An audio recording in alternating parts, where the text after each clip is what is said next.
আল্লাহ বললেন মুসা ভয় নাই, তোমার লাঠিটা খালি ফেলো। কি ফেলো? মুসা আলাইহিস সালামকে একটা লাঠি দিছে কে? লাঠি ফেলার সাথে সাথে মুহূর্তের মধ্যে হাইয়াতান তাসআ, বিশাল এক অজগর সাপ।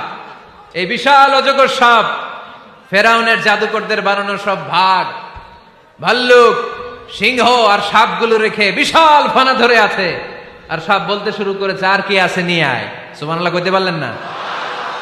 এই দৃশ্য দেখার সাথে সাথে ফেরাউনের রাজপ্রাসাদের সামনে যতগুলো জাদুকর ছিল, কোরআন বলে ফাউলকিয়াস সাহারাতু সাজিদিন। এই দৃশ্য দেখা মাত্রই ফেরাউনের নিয়ে আসা বড় বড় জাদুকরগুলো মুসা আলাইহিস সালামের সামনে দাঁড়িয়ে আল্লাহর জন্য সেজদায় লুটিয়ে পড়েছে।